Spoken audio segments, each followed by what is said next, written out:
5h30, Fabien entame sa journée de frontalier. Après 5 années dans l'armée, il a décidé de tenter l'aventure suisse. Depuis maintenant 2 ans, il commence ses journées par un passage de frontière et 45 minutes à 1h30 de trajet. Je me déplace sur pas mal de sites. Je vais sur Lausanne, Fribourg, Genève, Bâle aussi. Donc il y a des fois aussi je prends les transports en commun, le train, ça, voilà. J'essaye de varier. Le jeune homme travaille pour une entreprise de recyclage de déchets. Aujourd'hui, il se rend dans un centre de tri de la banlieue de Lausanne. On a ici toute la partie centre de tri pour les professionnels. Et de l'autre côté là-bas, ça va être la déchetterie intercommunale pour donc les différentes communes qui sont aux alentours. Sa présence est nécessaire avant l'ouverture du site à 7h30. Il doit donc être matinal. Salut Hugues. Adieu. Ça va? Et toi? Ça va. Oh. C'est plus. Fabien est en charge du logiciel qui accompagne les chauffeurs en tournée et qui est utilisé pour facturer les entreprises selon le poids des déchets déposés en déchetterie. Je sais pas, il n'y a pas encore Une signature, s'il vous plaît.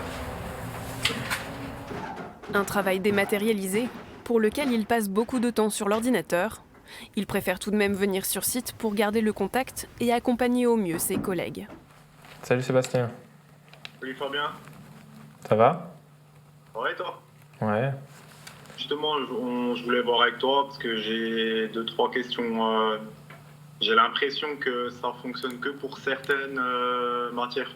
Une semaine de 42 heures, avec un jour de télétravail et seulement 4 semaines de congés payés. C'est un rythme à tenir, même si le salaire en vaut la peine. Sur ce point, notre frontalier restera discret.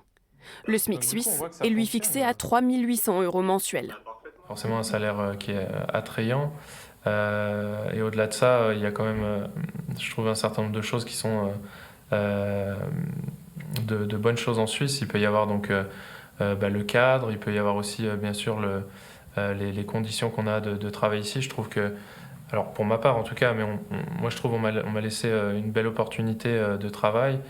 J'ai pu quand même gravir les échelons au sein du groupe LEC Environnement. Et pour ça, c'est vrai que je trouve quelque chose d'intéressant. À la pause déjeuner, travailleurs frontaliers et suisses se retrouvent. Charrie, mais il n'y a pas de... C'est pas méchant. Il y a des petites vannes, mais voilà. C'est toujours marrant, c'est sûr. Une bonne ambiance, de meilleurs salaires et des perspectives d'évolution qui ont aussi séduit Our. Il fait 100 km tous les matins. Après, on vous paye par rapport à votre valeur. Voilà la différence. En France, vous êtes catégorisé, vous êtes à ce niveau-là, vous ne bougerez pas. Voilà, ici, à fur et à mesure, vous pouvez évoluer.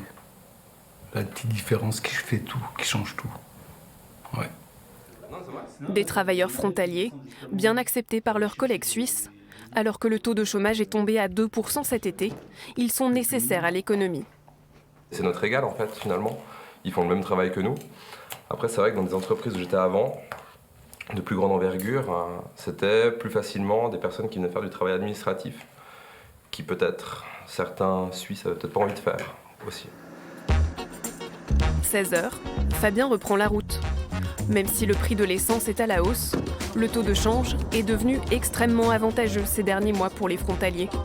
Un mode de vie qui continue d'attirer, mais qui n'est pas synonyme de facilité. Une personne qui n'est pas du tout à l'aise avec l'administratif, ce sera pour elle le point le plus dur.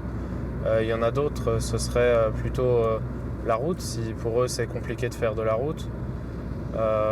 Il y en a d'autres, ça pourrait être justement le nombre d'heures de travail, puisqu'on est sur du 42 heures au lieu de 35.